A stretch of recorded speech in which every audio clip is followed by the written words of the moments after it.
Bugungi kunda mamlakatimizning barcha viloyat, shahar va tumanlarida aholini ro'yxatga olishni o'tkazishga tayyorgarlik ishlari ko'rilmoqda. Ya'ni ro'yxatga olishning fundamental asoslarini yaratish, mahallalar kesimida hududlarning yangilangan xaritalarini tayyorlash, xonadonlarni raqamlashtirish, ko'chalarga nom berish, noturar obyektlarning kartografik monitoringini yuritish kabi ishlar amalga oshirilmoqda. Aholining ro'yxatga olish tadbirining ahamiyati va zarurati bizga nima beradi?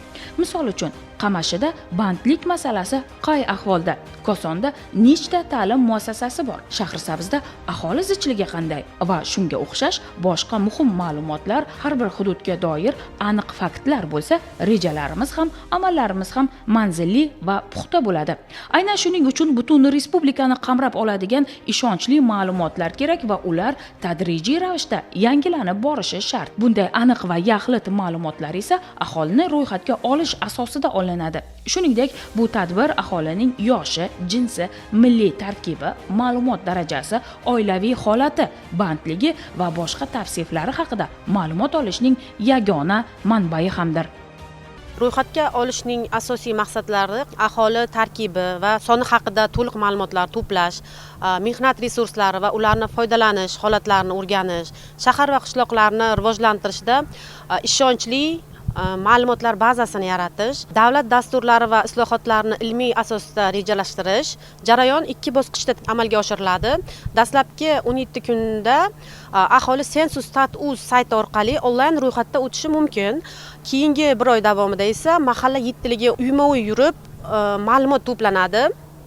Ro'yxatga olish natijalari davlat boshqaruvi samaradorligini oshirishda, aholi uchun qulay sharoitlar yaratishda va ijtimoiy-siyosiy adolatli shakllantirishga xizmat qiladi. Shuningdek, aholi va qishloq xo'jaligini birga ro'yxatga olish moliyaviy tejamkorlikka hamda zamonaviy statistika tizimini yaratishga zamin yaratadi. Xo'sh, mazkur tadbir bizga nima beradi? Aholi sonini ro'yxatga olish mamlakatda yashovchi barchaga tegishli bo'lgan demografik, iqtisodiy va ijtimoiy ma'lumotlarni yig'ish, umumlashtirish, baholash, tahlil va e'lon qilishning yagona jarayonidir. U aholi to'g'risidagi ma'lumotlarning asosiy manbai bo'lib, kelgusi 10-20 yillik rivojlanishning prognoz ko'rsatkichlarini hisoblash uchun ishonchli poydevor yaratadi. Aholi migratsiyasi to'g'risidagi ma'lumotlar shakllantiriladi. Bu jarayonda platformadagi aholi va qishloq xo'jaligi ro'yxatga olish bazasida 6 ta shakl to'liq o'rgatildi. 6 ta shaklda bosqich o'tkazilishi yoki ulardan kelib chiqadigan natija yoki aholining qandaydir muammosi yoki kamchiliklari yoki ro'yxatga olinmagan aholilar bo'ladigan bo'lsa, o'sha jarayonlar bo'yicha albatta tegishli tashkilotlarga yoki korxona idoralariga ma'lumotnoma yoki bildirgi tarzida o'tkazishlari ham albatta tushuntirib o'tildi. Qashqadaryo viloyati hisobida hozirgacha seminarlarimizni yoki o'quv kurslarimizni yoki profilaktika inspektorlarimizni yoki mahalla yettiligini holatini oladi bo'lgan bo'lsak, tayyor holatga keldik. 40 kunlik jarayonda biz 40 kunga bormasdan o'sha jarayonni 100% sifatli darajada tugatib beramiz. O'z navbatida hududlarni ijtimoiy-iqtisodiy rivojlantirish, aholi bandligi, ayollar va bolalar salomatligini yaxshilash va oilalarga yordam ko'rsatish bo'yicha dasturlarni manzilli ishlab chiqishda axborot tarzida foydalaniladi. Aholi sonini ishonchli hisoblash bo'yicha rasmiy statistika tizimida asosiy rol o'ynaydi. Ana shu maqsadda kuni kecha viloyat statistika boshqarmasi mas'ullari Kasbi tumanida bo'lib, aholi orasida targ'ibot ishlarini olib borishdi. Aholi ro'yxatga olish onlayn tarzda 15-yanvardan boshlanadi 31-yanvargacha. Uyma-uy yettilik tomonidan 4-fevraldan 28-fevralgacha amalga oshiriladi. Qishloq xo'jaligini ro'yxatga olish esa viloyatimizdagi mavjud 23300 ta qishloq xo'jaligiga oid fermerlarimiz, tadbirkorlarimiz, yerlari mavjud bo'lgan xo'jalik yuridik shaxslarimiz bor. Shulardan qishloq xo'jaligini ro'yxatga olamiz. Xo'sh, aholini hisobga olish davri nima? Aholini ro'yxatga olish aniq bir muddatda o'tkaziladi. Bu tadbir odatda 10 kundan 12 kunni talab etiladi. Aholini ro'yxatga olish bir necha oygacha bo'lgan muddatda o'tkaziladi. Aholini hisobga olish davri ayrim holatlarda aholini ro'yxatga olishning nozik vaqti deb ham yuritiladi. Aholini ro'yxatga olish davridan qat'iy nazar, aholini ro'yxatga olish birinchi kuni soat 00:00 daqiqa holati bo'yicha qayd etiladi. Misol uchun, chaqaloq aholini ro'yxatga olish davrida, ammo ana shu aniq muddatdan keyin dunyoga kelsa, u aholi ro'yxatga olish tadbirida ro'yxatga olinmaydi.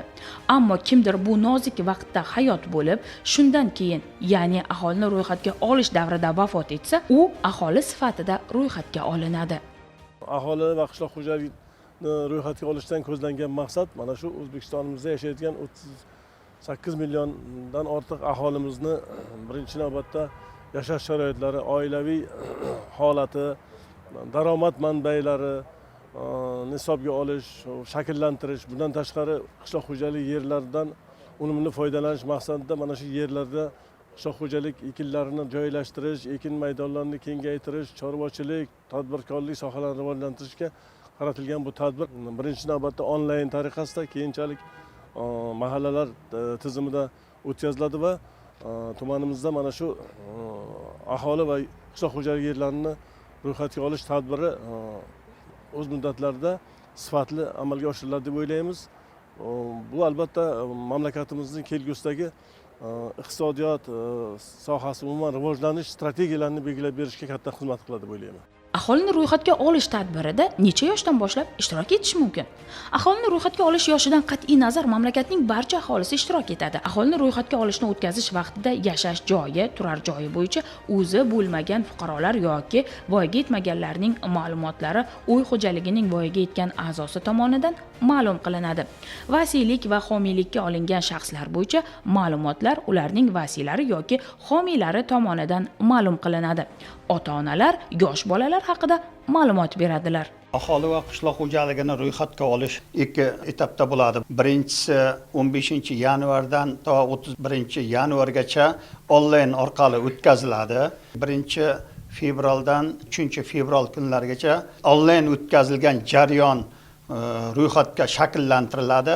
Undan keyin asosiy ikkinchi etapimiz 4-fevraldan 28-fevralgacha davom etadi. Unda biz uyma yurib planshetlar orqali o'tkazamiz. O'shangacha bizlar hozir tayyorgarlik ishlarini ko'rib boryapmiz. Bunda mahalla yettiligi tomonidan olib boriladi ro'yxatga olish jarayonlari. Mahalla yettiligini ro'yxatga olish uchun ularga har birining o'zlarining vazifalari belgilab beriladi. O'z navbatida mahalla raisi ro'yxatga olish uchastkasining boshlig'i hisoblanadi. Inspektor ularning yordamchisi va o'sha uchastkada statsionar uchastka ochiladi.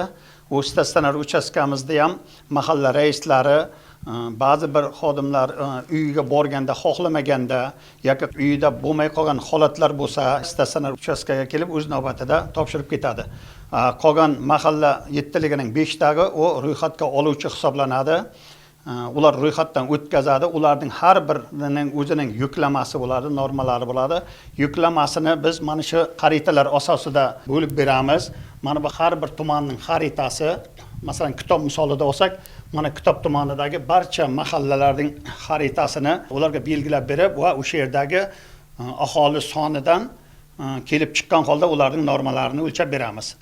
Shahar joylarda 900 tagacha har bir ro'yxatga oluvchiga, qishloq joylarda 700 tagacha ro'yxatga oluvchilar normalari bor. Qishloq joylarda 700 ta bo'lishining sababi qishloq joylarda xonadonlar tarqoq joylashgan, shahar joylarda zinchligi uchun 900 ta beriladi. Har birining normasini belgilab berish uchun mana shu tashkil rejasini tuzishimiz uchun bizga mana shu xaritalar kerak bo'ladi. Xo'sh, aholini ro'yxatga olish bizga nima beradi? Aholini ro'yxatga olish ma'lumotlari ijtimoiy himoya, investitsiya, uy-joy, sog'liqni saqlash, madaniyat, turizm, ta'lim, yo'l qurilishi va infratuzilma kabi manzilli dasturlarning tayyorlanishi va amalga oshirilishida xizmat qiladi. Kelgusida aholini ro'yxatga olish natijalariga asoslanib, ushbu dasturlarni amalga oshirish natijalarini baholash, iqtisodiy prognozlash va demografik siyosatni shakllantirish mumkin. O'zbekiston Respublikasi aholi va qishloq xo'jaligini ro'yxatga olish jarayonlarida har bitta shahar tuman, ya'ni 16 ta shahar tumanimizda ham joylarda shtablar tashkil etildi va aholi va qishloq xo'jaligini ro'yxatga olish jarayonlarida bu uzviy hamkorlikda mahalla yettiligi jamoasini kuchidan foydalangan holatda bu aholini to'liq ro'yxatga olish jarayonlari va qishloq xo'jaligini ro'yxatga olish jarayonlari onlayn tarzda bo'lishi maqsadga muvofiq bo'lib, onlayn tarzda amalga oshirish jarayonlarida o'qitish jarayonlari amalga oshirildi va bu hali uzviy davom etib kelmoqda. Bu jarayonlarda ichki ishlar boshqarmasi tomonidan joylardagi mas'ullarimiz va viloyat statistika boshqarmasining mas'ul xodimlari orqali o'sha mahalla yettiligida xizmat olib borayotgan profilaktika inspektorlarimizni onlayn tarzda aholini ro'yxatga olish jarayonini bazasini shakllantirish, unga qanday kiritilishi va qanday ro'yxatga olinishi o'qitish jarayonlari amalga oshirildi. Hozirgacha bu jarayonlar 90% yakunlanib bo'ldi, 10% qoldi. Ya'ni bu jarayonlarni yana 1-2 kun ichida tugatib bo'lamiz 100%. O'sha jarayonlarda mahallalarda ularda amalga oshiriladigan ishlar hududlarda, mahallalarda profilaktika inspektorlarini o'sha jamoat tartibini saqlash yoki alohida toifadagi shaxslarimizdagi xonadonlarga yoki boshqa joylarga, korxona tashkilotlariga borayotganlarda uzviy o'zlariga tegishli bo'lgan planshet qurilmasi orqali o'sha bazadan ro'yxatga o'tkazish jarayonida birgalikda qatnashadi va o'tkazadi va o'tkazayotgan mas'ullarga hamkorlikda yordamlashadi. Aholini ro'yxatga olish bu Birlashgan Millatlar Tashkilotining tavsiyasi hisoblanadi. Hozirgi kungacha dunyoning ko'plab mamlakatlarida o'tkazildi. Mazkur tadbir butun dunyo aholisining umumiy keng ko'lamli qiyofasi yaratilishiga xizmat qiladi. O'zbekistonning jahon bozoridagi raqobatbardoshligini oshirish istagi, zamonaviy iqtisodiyotning asosiy manbai mamlakatning insoniy salohiyati haqida bilmasdan amalga oshirilmaydi albatta. Bizning vazifamiz mavjud resurslardan samarali foydalanish orqali kuchliroq bo'lishdir. Buning uchun aholining tarkibi, uning iqtisodiy faolligi, ta'lim darajasi haqida aniq tasavvurga ega bo'lishimiz kerak. Misol uchun mamlakatda qancha odam borligi haqida emas, balki migrantlar qayerdan va qayerga ketayotganligini, yosh va jins tarkibi kabi ko'plab ma'lumotlarni bilishimiz kerak. Farmonda ko'rsatib o'tilgan o'sha og'ir toifadagi mahallalarimiz bo'ladigan bo'lsak, o'sha viloyat kesimizdagi og'ir toifadagi qizil mahallalarimiz albatta belgilab olingan. Bunga qo'shimcha ravishda profilaktika inspektorlarimiz bittada mahallada xizmat olib borsa, hozircha o'sha qizil toifadagi biriktirilgan mahallalarimizga ikkitadan qo'shimcha profilaktika inspektorlarimiz jalb etilib, aholini xatlov va qishloq xo'jalik xatlovga olish jarayonlarida samarasini juda ham yaxshi va mazmunkor o'tkazilishi uchun o'sha ikkitadan profilaktika inspektorlar ajratildi. Bu ikkalalari ham seminar tarzlarida to'liq bazaga ega bo'lishdi. O'sha bazada shakllanishi yoki onlayn tarzda yoki to'liq o'sha profilaktika inspektorlarimizni hech qanaqa kamchiliklar bo'lmasligi uchun 100% qo'ldagi planshet qurilmalari soz holatga keltirildi. Ro'yxatga olish tadbiri ancha mas'uliyatli vazifa hisoblanadi va uni yuksak saviyada tashkil etish uchun viloyatimizda quyidagi ishlar olib borilmoqda. Ya'ni hududlarda o'quv seminarlari va amaliy mashg'ulotlar tashkil etilmoqda. Ro'yxatga oluvchilar hamda nazoratchilarni tayyorlash ishlari yo'lga qo'yilgan. Ro'yxatga olish jarayonida elektron planshetlar va maxsus axborot tizimlaridan foydalanish rejalashtirilgan. Fuqarolarga elektron savolnomalarni to'ldirish tartibi va jamlangan ma'lumotlarning maxfiyligi yuzasidan tushuntirishlar berilyapti. Savolnoma jami 71 ta savoldan iborat bo'lib, shundan 54 tasi aholi, 17 tasi qishloq xo'jaligiga oid masalalarni qamrab oladi. Aholi va qishloq xo'jaligini ro'yxatga olish bo'yicha asosiy 6 ta shakl ishlab chiqilgan. Birinchi shaklimiz yashash uchun foydalanadigan turar joy xususiyatlari va ushbu turar joylarda yashovchi uy xo'jaliklar a'zolari ro'yxati shakllantiriladi. Ikkinchi shaklimizda shaxsga doir savolnomalar. Uchinchi shaklimizda O'zbekiston Respublikasiga vaqtincha kelgan fuqarolar uchun savolnoma. To'rtinchi shaklimizda aholining ayrim toifalariga nisbatan shaxsga doir ma'lumotlarni yig'ish bo'yicha savolnomamiz mavjud. Beshinchi shaklimiz bu qishloq xo'jaligiga oid bo'lib, bunga beshinchi shaklimizga asosan jismoniy shaxslar uchun qishloq xo'jaligining ro'yxatga olish savolnomasi, 6-chi shaklimiz qishloq xo'jaligiga tegishli bo'lgan yuridik shaxslarga oid savolnomalar bo'yicha to'ldiriladi. Ushbu shakllar mahalla yettiligi tomonidan qog'oz ko'rinishda emas, planshetga to'ldiriladi. Aholi va qishloq xo'jaligining ro'yxatga olish census.stat.uz sayti orqali olinadi.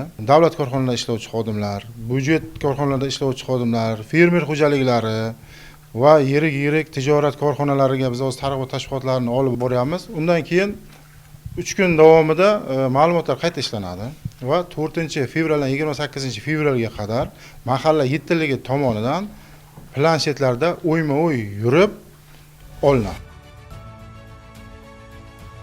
Xulosa qilib aytganda, aholini ro'yxatga olish shunchaki tadbir emas, balki ancha ko'proq narsani anglatadi. Bu mamlakatning insoniy salohiyati, resurslari, ehtiyojlari va istiqbollarining keng ko'lamli inventarizatsiyasidir. Aholini ro'yxatga olish anketasidagi har bir to'ldirilgan maydon millionlab odamlar hayotiga ta'sir qiladigan kelajak poydevoridir. Har bir fuqaro ro'yxatga olishda faol ishtirok etishi shart. Unutmang, sizning ishtirokingiz jamiyat va davlat rivojiga kiritiladigan ulkan investitsiyadir.